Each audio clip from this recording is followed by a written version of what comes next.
हम अपनी पिछली अवधि में साइकिल की सवारी नामक पाठ के मौखिक प्रश्नोत्तरों के बारे में देखे थे। आज की इस अवधि में लिखित प्रश्नोत्तरों के बारे में हम चर्चा करेंगे। ठीक है, पहला प्रश्न है, लेखक को साइकिल चलाना सीखने की धुन क्यों सवार हुई और उन्होंने क्या निश्चय किया। यह क्या है, पहला प्रश्न है। इसका उत्तर ऐसे लिख सकते हैं कि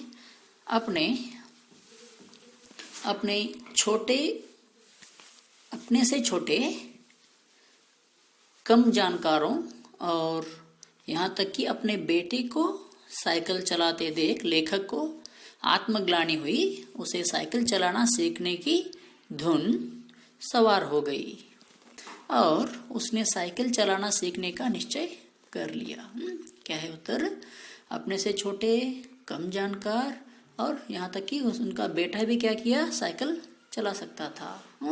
इसको देखकर उन्हें भी क्या हो गया, उनके अंदर एक इच्छा पैदा हो गई कि उन्हें भी साइकिल चलाना सीखना ही है। ऐसा एक धुन उनके अंदर सवार हो गई और उन्हें यह निश्चय किया कि मैं साइकिल सीख कर ही रहूँगा।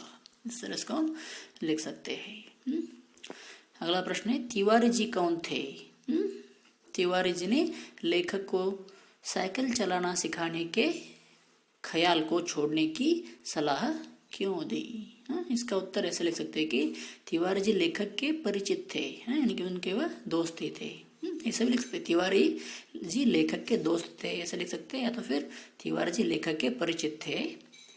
उन्होंने लेखक की उम्र तथा साइकिल की कष्टदायक सवारी को ध्यान में रखते हुए लेखक को साइकिल चलाना सीखने का ख्याल छोड़ देने का सलाह दिया।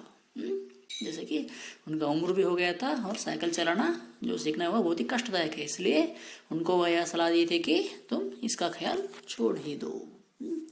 अगला प्रश्न है, लेखक लॉरेंस बाग में जाकर साइकिल चलाने का अभ्यास क्यों करना चाहते थे?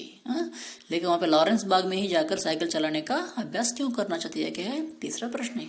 उसका उत्तर ऐसे लिख सकते हैं कि लॉरेंस बाग की मिट्टी साफ और नरम थी, जिसमें साइकिल से गिरने पर ज्यादा चोट लगने का खतरा नहीं था।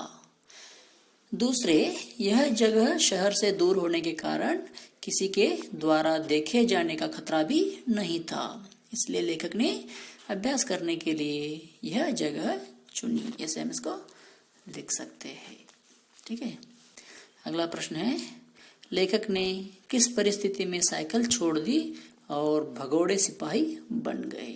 इसको हम ऐसे लिख सकते हैं कि लेखक साइकिल का हैंडल पकड़कर कुछ कदम आगे बढ़े तो उन्हें महसूस हुआ कि साइकिल उनके काबू से बाहर हो गई है। दुर्घटना की आशंका से डरकर लेखक ने साइकिल छोड़ दी और भगोड़े सिपाही बन गए। ठीक है, अगला प्रश्न है, साइकिल चलाते समय लेखक ने तिवारी जी की बात क्यों नहीं सुनी?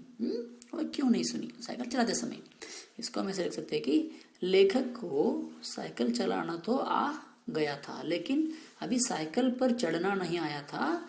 अगर वे साइकिल से उतरकर तिवारी जी की बात सुनते तो फिर दोबारा साइकिल पर चढ़ना संभव नहीं था, इसलिए उन्होंने तिवारी जी की बात नहीं सुनी।